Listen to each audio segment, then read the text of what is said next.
कभी कुछ ऐसी तान सुनाओ जिससे उथल पुथल मच जाए। एक हिलोर इधर से आए, एक हिलोर उधर से आए। कभी कुछ ऐसी तान सुनाओ जिससे उथल पुथल मच जाए। नमस्कार मेरे शेरनियों, हिंदी की महागाथा में आपका स्वागत है। जी हाँ, एक बार फिर से आप लोगों के सामने सामान्य हिंदी कक्षा 12 के मॉडल पेपर को लेकर के हम आप लोगों के सामने फिर से उपस्थित हो गए हैं। जी हाँ, आज तो पेपर को नागिन डांस कराएंगे, इसकी अकड़ को तोड़ेंगे और जब तक तोड़ेंगे नहीं तब तक छोड़ेंगे नहीं। जी हाँ, सामान्य हिंदी का अगला मॉडल पेपर आपके सामने उपस्थित है। आपके लिए समय 3 घंटे 15 मिनट, 100 का पूर्णांक होगा और प्रारंभ के 15 मिनट आप लोगों को प्रश्न पत्र पढ़ने के लिए मिलेंगे। और प्रश्न पत्र 2 खंडों में विभक्त है, दोनों खंडों के सभी प्रश्नों के उत्तर देना अनिवार्य है। आगे आ जाइए और देर ना करते हुए आपका पहला प्रश्न है कि डिप्टी कलेक्टरी के लेखक कौन हैं। जी हाँ, डिप्टी कलेक्टरी के लेखक हैं अमरकांत जी। डिप्टी कलेक्टरी अमरकांत जी की कहानी है। क्या है? कहानी है। आ जाइए अगले प्रश्न पर आ जाइए। अगला प्रश्न क्या कहता है? अगला प्रश्न कहता है ख नंबर कि भारत की एकता के रचनाकार कौन हैं। ख नंबर का प्रश्न कहता है कि भारत की एकता के रचनाकार कौन हैं। तो बच्चा जानता है कि भारत की एकता के रचनाकार हैं वासुदेव शरण अग्रवाल जी। जी हाँ, वासुदेव शरण अग्रवाल जी की रचना है भारत की एकता। अगला प्रश्न, अगले पे आ जाइए। अगला प्रश्न क्या कहता है? ग ग नंबर का प्रश्न कहता है कि निम्नलिखित में से हजारी प्रसाद द्विवेदी की रचना कौन सी है। ग नंबर का प्रश्न कहता है कि हजारी प्रसाद द्विवेदी जी की रचना कौन सी है। तो हजारी प्रसाद द्विवेदी जी की रचना है, वह है कल्पलता। क्या है? तो कल्पलता। कल्पलता हजारी प्रसाद द्विवेदी जी की रचना है। अगर हम बात करें कि कल्प वृक्ष किसकी रचना है, तो यह है वासुदेव शरण अग्रवाल की। किसकी है? तो वासुदेव शरण अग्रवाल की है। जी हाँ, याद रखिएगा, वासुदेव शरण अग्रवाल की रचना है कल्पवृक्ष। और अगर हम पूर्वोदय की बात करें तो पूर्वोदय जैनेन्द्र जी का निबंध है। पूर्वोदय जैनेन्द्र जी का है। किसका है? तो जैनेन्द्र कुमार जी का है। अगला अगर बात करें और अंत में, जी हाँ, ये है बहुत ही महत्वपूर्ण, जो प्रमुख व्यंग्यकार हैं। कौन हैं? हरिशंकर परसाई। कौन हैं? तो हरिशंकर परसाई हैं। याद रखना कि हजारी प्रसाद द्विवेदी जी की जो रचना है, इसका सही जवाब है कल्पलता। और अन्य जो विकल्प हैं, कल्प वृक्ष के रचनाकार हैं वासुदेव शरण अग्रवाल, पूर्वोदय के रचनाकार हैं जैनेन्द्र कुमार, और अंत में के रचनाकार हैं हरिशंकर परसाई। जी हाँ, हरिशंकर परसाई। आ जाइए अगले प्रश्न पर।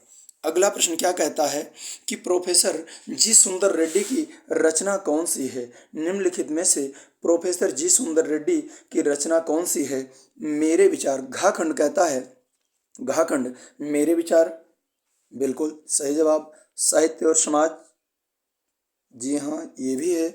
लैंग्वेज प्रॉब्लम इन इंडिया, ये भी है। जी हाँ, ये प्रश्न, ये टाइपिंग मिस्टेक हुआ है इसमें। ये प्रश्न इसको पूछना चाहिए था कि प्रोफेसर जी सुंदर रेड्डी जी की रचना नहीं है, पूछना चाहिए था।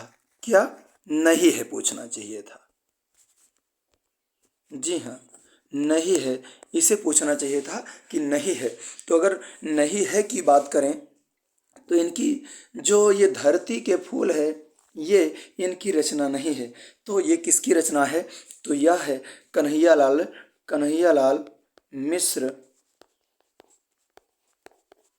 कन्हैयालाल मिश्र प्रभाकर जी की है। कन्हैयालाल मिश्र प्रभाकर जी का है। ये क्या है? तो ये एक लघु कथा है। क्या है? तो लघु कथा है। याद रखना, ये तीनों रचनाएं मेरे विचार साहित्य और समाज लैंग्वेज प्रॉब्लम इन इंडिया, ये तीनों रचनाएं प्रोफेसर जी सुंदर रेड्डी जी की हैं, लेकिन धरती के फूल इनकी रचना नहीं है। धरती के फूल ये कन्हैयालाल मिश्र प्रभाकर जी द्वारा रचित एक लघु कथा है। जी हाँ, अगले प्रश्न पर आ जाइए। अगला प्रश्न क्या कहता है? अगला प्रश्न कहता है कि आरोहण प्रमुख स्वामी जी के साथ मेरा आध्यात्मिक सफर, इस पुस्तक के लेखक कौन हैं? तो इस पुस्तक के लेखक हैं doctor APJ Abdul Kalam. Doctor APJ Abdul Kalam. जी हाँ, अगले प्रश्न पर आ जाते हैं। देर ना करते हुए अगले प्रश्न पर आते हैं। और दूसरा प्रश्न क्या कहता है? जी हाँ, दूसरा प्रश्न कहता है कि निम्नलिखित में से अयोध्या सिंह उपाध्याय हरिऔध द्वारा लिखित महाकाव्यात्मक रचना कौन सी है? तो इनकी महाकाव्यात्मक रचना जो है वह है वैदेही वनवास। जी हाँ, क्या है? वह है वैदेही वनवास। ये महाकाव्यात्मक रचना है। अगर इनके अन्य महाकाव्यात्मक रचना की बात करें तो वह है प्रिय प्रवास। क्या है? तो वह है प्रिय प्रवास। प्रिय प्रवास। याद रखना, यह हिंदी खड़ी बोली का प्रथम महाकाव्य है। जी हाँ, हिंदी खड़ी बोली का प्रथम महाकाव्य है प्रिय प्रवास। याद रखना, प्रिय प्रवास हिंदी खड़ी बोली का प्रथम महाकाव्य है।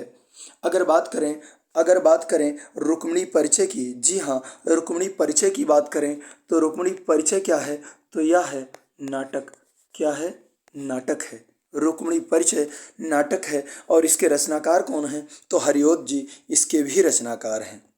जी हाँ, दूसरे के का सही जवाब है कि महाकाव्यात्मक रचना हरिऔध जी की कौन सी है? तो वह है वैदेही वनवास। और जो रुक्मिणी परिचय है ये नाटक है। अगर हम बात करें रस कलश की, तो रस कलश इनका काव्य संग्रह है। ब्रजभाषा का इनका क्या है? तो काव्य संग्रह है। रस कलश इनका काव्य संग्रह है और ये ब्रजभाषा में लिखा गया है। किसमें? तो ब्रजभाषा में लिखा गया है। अगर हम बात करें अधखिला फूल की, तो अधखिला फूल जो है इनका उपन्यास है। क्या है? उपन्यास। याद रखना कि महाकाव्यात्मक रचना हरिऔध जी की वैदेही वनवास है। और रुक्मिणी परिचय हरिऔध जी का, जी हाँ, अयोध्या सिंह उपाध्याय हरिऔध जी का एक प्रमुख नाटक है। और अगर बात करें अधखिला फूल की, तो अधखिला फूल उपन्यास है। अगर बात करें रस कलश की, तो ब्रजभाषा में लिखा गया इनका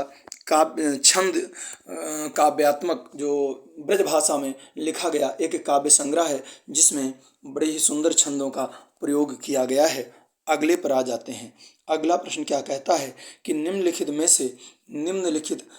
से मैथिली शरणगुप्त की रचना कौन सी है? तो मैथिली शरणगुप्त की रचना है सिद्धराज। क्या है? सिद्धराज है। तो कानन कुसुम किसकी रचना है? तो ये है प्रसाद की। किसकी है?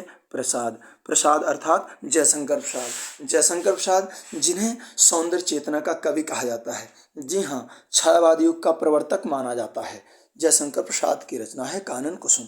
अगर हम बात करें उत्तरा की, तो उत्तरा सुमित्रानंदन पंत की रचना है। किसकी है?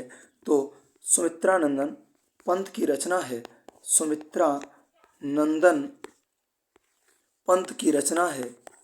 और अगर हम बात करें दीपशिखा की, तो दीपशिखा महादेवी वर्मा की रचना है। किसकी है? तो महादेवी वर्मा की रचना है। महादेवी वर्मा की। जी हाँ, आ जाते हैं अगले प्रश्न पर। गा प्रश्न क्या कहता है कि अज्ञे जी को निम्नलिखित में से किस काव्य कृति पर ज्ञानपीठ पुरस्कार मिला था? तो वह काव्य कृति है आंगन के पार द्वार। बहुत इंपॉर्टेंट है। आंगन के पार द्वार पर अज्ञे जी को भारतीय ज्ञानपीठ पुरस्कार मिला था, जो साहित्य जगत का भारत का सबसे बड़ा पुरस्कार है। अगले प्रश्न पर आ जाते हैं। अगला प्रश्न कहता है कि निम्नलिखित में से दिनकर की रचना है। तो दिनकर की रचना कौन सी है? तो दिनकर की रचना है परशुराम की प्रतीक्षा। घा का उत्तर है कि परशुराम की प्रतीक्षा। और बात करें शिलापंख चमकीले इस रचना के रचनाकार कौन हैं? तो इस रचना के रचनाकार हैं प्रयोगवादी कवि। कौन हैं? प्रयोगवादी कवि। प्रयोगवादी कवि कौन हैं? तो वो हैं गिरजा कुमार। गिरजा कुमार माथुर। जी हाँ, ये हैं गिरजा कुमार माथुर। अगर बात करें अंधायुग की, तो अंधायुग के रचनाकार हैं, अंधायुग के रचनाकार हैं धर्मवीर। धर्मवीर भारती। जी हाँ, अंधायुग के रचनाकार हैं धर्मवीर भारती। अगर बात करें अनामिका की, तो अनामिका के रचनाकार हैं सूर्यकांत त्रिपाठी निराला। सूर्यकांत त्रिपाठी, सूर्यकांत त्रिपाठी निराला। क्या? निराला। सूर्यकांत त्रिपाठी निराला अनामिका के रचनाकार हैं। जी हाँ, शिलापंख चमकीले के रचनाकार हैं गिरजा कुमार माथुर। प्रयोगवादी कवि हैं। परशुराम की, जी हाँ, इसका सही जवाब है कि परशुराम की प्रतीक्षा रामधारी सिंह दिनकर की रचना है। और अगला है अंधायुग। अंधायुग के रचनाकार हैं धर्मवीर भारती और अनामिका के रचनाकार हैं सूर्यकांत त्रिपाठी निराला। अगले प्रश्न पर आ जाइए। हिमालय निम्नलिखित में से किसकी काव्यकृति है? तो यह है महादेवी वर्मा की। जी हाँ, यह है किसकी है? तो महादेवी वर्मा की है। आगे आ जाइए। अगला प्रश्न क्या कहता है? अगला प्रश्न कहता है, अगला प्रश्न कहता है कि दिए गए गद्यांश पर आधारित प्रश्नों के उत्तर दीजिए। जी हाँ, कह रहा है कि साहित्य, कला, नृत्य, गीत, आमोद प्रमोद अनेक रूपों में राष्ट्रीय जन अपने अपने मानसिक भावों को प्रकट करते हैं। आत्मा का जो विश्वव्यापी आनंद भाव है वह इन विविध रूपों में साकार होता है। यद्यपि बाह्य रूप की दृष्टि से संस्कृत के ये बाहरी लक्षण अनेक दिखाई पड़ते हैं, किंतु आंतरिक आनंद की दृष्टि से उनमें एक सूत्रता है। और जो व्यक्ति सहृदय है वह प्रत्येक संस्कृत के आनंद पक्ष को स्वीकार करता है और उससे आनंदित होता है। इस प्रकार की उदार भावना ही विविध जनों से बने हुए राष्ट्र के लिए स्वास्थ्यकर है। जी हाँ, इसका प्रश्न क्या कहता है कि राष्ट्रीय जन अपने अपने मानसिक भावों को किन रूपों में प्रकट करते हैं? तो देखते हैं कि राष्ट्रीय जन अपने अपने मानसिक भावों को किन रूपों में प्रकट करते हैं। तो जी हाँ, दिया गया है कि साहित्य, कला, नृत्य, संगीत, आमोद प्रमोद अनेक रूपों में राष्ट्रीय जन अपने अपने मानसिक भावों को प्रकट करते हैं। तो जी हाँ, आपका आंसर मिल गया कि साहित्य, कला, नृत्य, गीत, आमोद प्रमोद अनेक रूपों में राष्ट्रीय जन अपने अपने मानसिक भावों को प्रकट करते हैं। अगला प्रश्न क्या कहता है? अगला प्रश्न कहता है कि संस्कृत के आनंद पक्ष को कौन कौन स्वीकार करता है? कि संस्कृत के आनंद पक्ष को कौन स्वीकार करता है? तो देखते हैं भाई कौन स्वीकार करता है। दिया गया है कि जो व्यक्ति सहृदय है वह प्रत्येक संस्कृत के आनंद पक्ष को स्वीकार करता है। जी हाँ, आपका आंसर मिल गया कि जो व्यक्ति सहृदय है, जो व्यक्ति सहृदय है वह प्रत्येक संस्कृत के आनंद पक्ष को स्वीकार करता है। आ जाते हैं अगले प्रश्न पर। अगला प्रश्न कहता है कि मानसिक और स्वास्थ्यकर शब्दों के अर्थ लिखिए। मानसिक और स्वास्थ्यकर शब्दों के अर्थ बताना है। तो मानसिक का आशय है कि मस्तिष्क में जो आपके चल रहा है, क्या मानसिक का आशय है कि मस्तिष्क, और स्वास्थ्यकर का आशय है हितकर। क्या? हितकर या लाभप्रद। क्या? लाभप्रद। जो आपके स्वास्थ्य के लिए लाभदायक है उसके लिए कहा जाता है हितकर, लाभप्रद या स्वास्थ्यकर। अगला प्रश्न कहता है कि रेखांकित अंश की व्याख्या कीजिए। रेखांकित किया गया। यद्यपि बाह्य रूप की दृष्टि से संस्कृत के ये बाहरी लक्षण अनेक दिखाई पड़ते हैं, किंतु आंतरिक आनंद की दृष्टि से उनमें एक सूत्रता है। जी हाँ, इसकी व्याख्या हो जाएगी कि वासुदेव शरण अग्रवाल जी कहते हैं कि यद्यपि बाहरी रूप के बाहरी रूप को ध्यान में रखते हुए ये पता चलता है कि संस्कृत के ये बाहरी लक्षण अनेक दिखाई पड़ते हैं, कि जो हमारी संस्कृति है, जो हमारी सभ्यता है, उसके अनेक बाहरी लक्षण दिखाई पड़ते हैं, अनेक दिखाई पड़ते हैं, प्रकट होते हैं, किंतु आंतरिक आनंद की दृष्टि से उनमें एक सूत्रता है, कि जो आंतरिक आनंद है उनमें एक सूत्रता है। क्योंकि जो भारतीय संस्कृति है उनमें विविधता तो है, लेकिन विविधता होते हुए भी उनमें एकता है। जी हाँ, यही तो भारतीय संस्कृति की सबसे बड़ी विशेषता है कि हम लोग बाहर से, रंग से, रूप से, वेशभूषा से अनेक प्रकार के नज़र आते हैं, अलग अलग नज़र आते हैं, लेकिन हम सबकी जो राष्ट्रीयता है वो एक है। वो क्या है? वो है कि हम सभी भारतीय हैं, हम सभी हिंदुस्तानी हैं, और यही भारतीय संस्कृति का प्रमुख लक्षण है, और यही सबको एक सूत्र में पिरो कर रखता है, यही सबको बांध कर रखता है। प्रत्येक व्यक्ति को इस भारतीयता की जो भावना है अपने हृदय में जीवंत रखना चाहिए, और भारत को सर्वश्रेष्ठ बनाने के लिए हर भरसक प्रयास करना चाहिए। जी हाँ, आ जाते हैं अगले प्रश्न पर। अगला प्रश्न क्या कहता है? अगला प्रश्न कहता है, उपरोक्त गद्यांश के पाठ का शीर्षक और उसके लेखक का नाम लिखिए। जी हाँ, तो इस गद्यांश के पाठ का जो शीर्षक है, तो सबसे पहले तो पाठ की बात करें तो ये पाठ है, पाठ क्या है? पाठ है राष्ट्र का स्वरूप। क्या है? राष्ट्र का स्वरूप। राष्ट्र का स्वरूप। और जो शीर्षक है, जो इसका शीर्षक है वह है संस्कृति। क्या है? संस्कृति है। और इसके जो लेखक हैं वह हैं वासुदेव। जी हाँ, वासुदेव शरण, वासुदेव शरण अग्रवाल। जी हाँ, वासुदेव शरण अग्रवाल इसके लेखक हैं। तो आप लोग संदर्भ में, अगर आपसे संदर्भ पूछ लिया जाता है कि इसका संदर्भ लिखिए, तो आप लोग लिखिएगा कि प्रस्तुत गद्यांश वासुदेव शरण अग्रवाल द्वारा रचित हमारी पाठ्यपुस्तक हिंदी के गद्य खंड में संकलित राष्ट्र का स्वरूप नामक पाठ के संस्कृत नामक शीर्षक से उद्धृत है। जी हाँ, आ जाते हैं अगले प्रश्न पर। अगला प्रश्न क्या कहता है? कहता है कि रमणीयता और नित्य नूतनता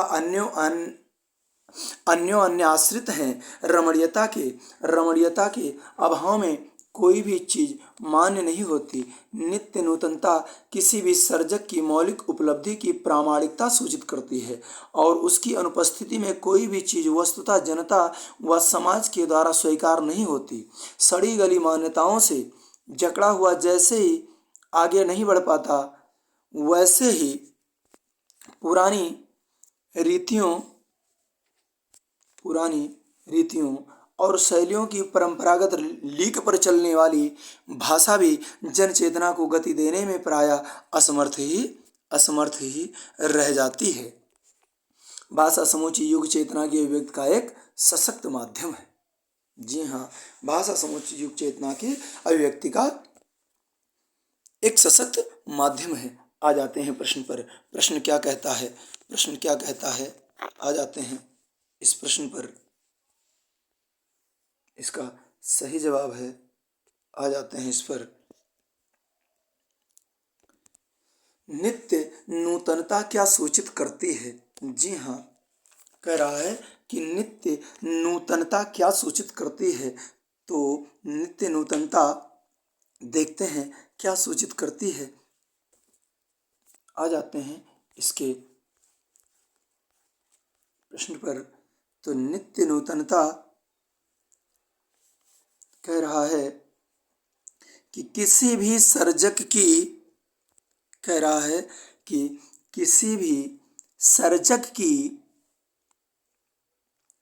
मौलिक उपलब्धि की प्रामाणिकता, किसी भी सर्जक की मौलिक उपलब्धि की प्रामाणिकता नित्य नूतनता सूचित करती है। फिर से समझ लीजिए, कह रहा है कि नित्य नूतनता क्या सूचित करती है। तो किसी भी सर्जक की मौलिक उपलब्धि की प्रामाणिकता नित्य नूतनता सूचित करती है। अगला प्रश्न कहता है कि युग चेतना की सशक्त अभिव्यक्ति का साधन क्या है। युग चेतना की सशक्त अभिव्यक्ति का साधन क्या है। तो युग चेतना की सशक्त अभिव्यक्ति का साधन क्या है। तो देखते हैं इसका साधन क्या है भाई। दिया गया है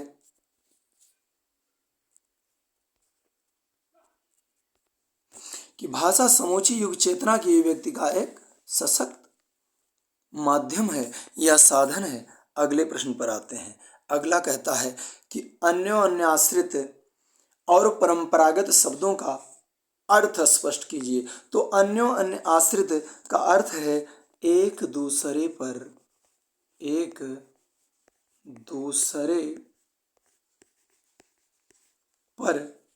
निर्भर।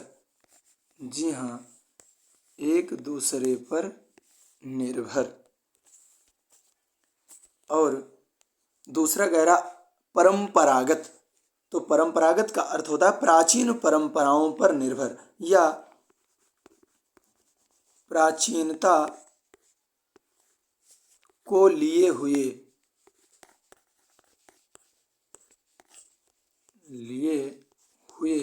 या रूढ़वादिता या जो हमारी पुरानी जो परंपराएं हैं जो चली आ रही हैं उसी पर जो है कार्य करना, उसी के अनुसार कार्य करना परंपरागत कहलाता है। कि जो परंपराएं हैं अर्थात जो हमारे पिताजी ने किया, हमारे बाबा जी ने किया, वही हम भी करते आ रहे हैं, आगे जा कर के हमारी अगली पीढ़ी भी वही करेगी, इसको कहते हैं परंपरागत।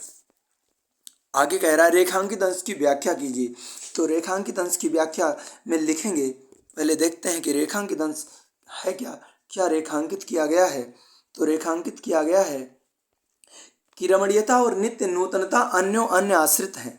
तो आप लोग इसकी व्याख्या में लिखेंगे कि प्रोफेसर जी सुंदर रेड्डी जी कहते हैं कि रमणीयता अर्थात जो सुंदरता है जो हमारे आपके मन को भाती है, तो रमणीयता या सुंदरता या मन को भाने वाली और नित्य नूतनता अर्थात नवीनता अन्य आश्रित हैं, ये एक दूसरे पर निर्भर हैं। सुंदरता और नवीनता एक दूसरे पर निर्भर हैं। क्यों? क्योंकि अगर परिवर्तन नहीं होगा, नवीनता नहीं होगी तो रमणीयता नहीं आएगी। आप लोग खुद सोच लीजिए कि आप बैठ करके एक मॉडल पेपर सॉल्व कर रहे हैं और लगातार एक ही मॉडल पेपर सॉल्व करते रहें तो फिर कहाँ से रमणीयता आएगी, सुंदरता नहीं आएगी। आप लोग एक ही मॉडल पेपर हल करते करते एकदम से बोर हो जाएंगे। आप लोगों को परिवर्तन चाहिए, नवीनता चाहिए। तो नवीनता और सुंदरता ये दोनों एक दूसरे पर आश्रित हैं। रमणीयता के अभाव में कोई भी चीज़ मान्य नहीं होती। अगर कोई चीज़ आपको सुंदर ना लगे तो वो आपको स्वीकार नहीं होगी। जो चीज़ आप करते हैं वह सुंदर हो, यही आप सोचते हैं, क्योंकि जो सुंदर नहीं होगा वो आप करना नहीं चाहोगे। जी हाँ, तो रमणीयता के अभाव में कोई भी चीज़ मान्य नहीं होती है, इसलिए ये दोनों चीज़ें एक दूसरे पर निर्भर हैं। नित्य नूतनता किसी भी सर्जक की मौलिक उपलब्धि की प्रामाणिकता सूचित करती है। जी हाँ, इस प्रकार से लिखते हुए आगे बढ़ जाइए। आगे कहता है, आगे क्या कह रहा है। अगला प्रश्न कहता है कि ऊपर गद्यांश के पाठ का शीर्षक और उसके लेखक का नाम लिखिए। जी हाँ, तो अभी मैंने आप लोगों को पहले ही बता दिया कि इस पाठ का जो नाम है वो भाषा और आधुनिकता है। क्या है? भाषा और आधुनिकता। भाषा और आधुनिकता। और इसके लेखक हैं प्रोफेसर जी सुंदर रेड्डी। तो अगर आप लोग संदर्भ इसका लिखना चाहेंगे तो लिखेंगे कि प्रस्तुत गद्यांश प्रोफेसर जी सुंदर रेड्डी द्वारा रचित हमारी पाठ्य पुस्तक हिंदी के गद्य खंड में संकलित भाषा और आधुनिकता नामक पाठ से उद्धृत है। आ जाते हैं अगले प्रश्न पर। अगला प्रश्न क्या कहता है? अगला प्रश्न कहता है कि दिए गए पद्यांश पर आधारित निम्नलिखित प्रश्नों के उत्तर दीजिए। जी हाँ, आ जाते हैं। पद्यांश क्या कहता है कहते आते थे यही अभी नरदेही, माता न कुमाता पुत्र कुपुत्र भले ही। अब कहें सभी यह हाय विरुद्ध विधाता, है पुत्र पुत्र ही रहे कुमाता माता। बस मैंने इसका वाहे मात्र ही देखा, दृढ़ हृदय न देखा मृदुल गात्र ही देखा। परमार्थ न देखा पूर्ण स्वार्थ ही साधा, इस कारण ही तो हाय आज यह बाधा। युग युग तक चलती रहे कठोर कहानी, रघुकुल में भी थी एक अभागिन रानी। जी हाँ, प्रश्न क्या कहता है कि नरदेही अभी तक क्या कहते आ रहे थे। भाई नरदेही अभी तक क्या कहते आ रहे थे कि माता न कुमाता पुत्र कुपुत्र भले ही। नरदेही अर्थात इस शरीर को धारण करने वाले प्रत्येक लोग यही कहते आ रहे थे कि माता कभी कुमाता नहीं हो सकती है, पुत्र कुपुत्र भले ही हो जाए। लेकिन यहाँ तो सब उल्टा हो गया, यहाँ तो माता कुमाता हो गई और पुत्र कुपुत्र से सुपुत्र बन गया। अगला प्रश्न क्या कहता है। अगला प्रश्न कह रहा है कि युग युग तक क्या कठोर कहानी चलती रहे। तो जी हाँ, दिया गया है युग युग तक चलती रहे कठोर कहानी, रघुकुल में भी थी एक अभागन रानी। कहा कि युगों युगों तक ये कठोर कहानी चलती रहे कि रघुकुल में भी एक अभागिन रानी थी। ये जो है कठोर कहानी चलती रहे। अगला प्रश्न कहता है गात्र और परमार्थ शब्दों का अर्थ स्पष्ट कीजिए। तो गात्र का जो अर्थ होता है, गात्र का अर्थ है वह है शरीर, क्या शरीर। और परमार्थ का आशय है क्या दूसरों का हित, क्या दूसरों का हित। जी हाँ, परमार्थ का आशय है दूसरों का हित और गात्र का आशय है शरीर। अगला प्रश्न रेखांकित अंश की व्याख्या। रेखांकित अंश की व्याख्या करना है, देखते हैं क्या रेखांकित है। अब कहें सभी यह हाय विरुद्ध विधाता, है पुत्र पुत्र ही रहे कुमाता माता। तो आप लोग व्याख्या में लिखेंगे कि प्रस्तुत पद्यांश में मैथिली शरण गुप्त जी कहते हैं कि कैकेयी श्री रामचंद्र जी से कहती है कि अब सारे लोग विधाता के बनाए हुए नियम के विरुद्ध कहने लगेंगे, बोलने लगेंगे, कहेंगे हाय आज इस संसार में तो अनर्थ हो गया। जो माता है वो सुमाता से कुमाता हो गई और जो पुत्र है वो कुपुत्र से सुपुत्र हो गया। आज तक लोग यही कहते आ रहे थे कि इस संसार में माता कभी कुमाता नहीं हो सकती है, लेकिन आज तो माता कुमाता हो गई, भगवान के बनाए गए नियम के प्रतिकूल हो गया है। और जो सुपुत्र होना, जो पुत्र था वो सुपुत्र हो गया, अर्थात पुत्र कुपुत्र नहीं हुआ, पुत्र जो है वो सुपुत्र हो गया। जी हाँ, आगे आ जाइए, आगे क्या कह रहा है कि उपर्युक्त कविता का शीर्षक तथा कवि का नाम लिखिए। तो जी हाँ, इसका जो शीर्षक है वह है कैकेयी अनुताप। क्या है कैकेयी अनुताप, और इसके जो रचनाकार हैं वो है मैथिली शरण गुप्त। अगर आप लोग संदर्भ लिखना चाहेंगे, संदर्भ अगर इसका पूछा जाएगा तो लिखिएगा कि प्रस्तुत पद्यांश द्विवेद युग के सर्वश्रेष्ठ कवि मैथिली शरण गुप्त द्वारा रचित साकेत महाकाव्य में संकलित हमारी पाठ्य पुस्तक हिंदी के काव्यखंड के कैकेयी अनुताप नामक शीर्षक से उद्धृत है। जी हाँ, अगर बात करें कि इसमें कौन सा अलंकार है, तो इसमें अनुप्रास अलंकार का प्रयोग किया गया है। किसका? अनुप्रास अलंकार का प्रयोग किया गया है। अगर आपसे पूछेगा तो आप लोग लिखाइएगा, पेपर को दौड़ा दौड़ा के मारेंगे, इसकी अकड़ को तोड़ेंगे। जी हाँ, इसको अपने सामने नागिन डांस कराएंगे। अब देखते हैं कहाँ तक जाता है। अब हमने ठान लिया है कि एक भी प्रश्न छूटना नहीं है। जी हाँ, आप लोग इसी तरह से अपने तैयारी को जारी रखिए। वीडियो को लाइक कीजिए, चैनल पर पहली बार आए हैं तो उसको सब्सक्राइब कीजिए, अपने दोस्तों को शेयर कीजिए, सब लोग जुड़ जाइए। जी हाँ, इसके बाद मिलते हैं अगले एपिसोड में। तब तक के लिए नमस्कार, जय हिंद, जय हिंदी।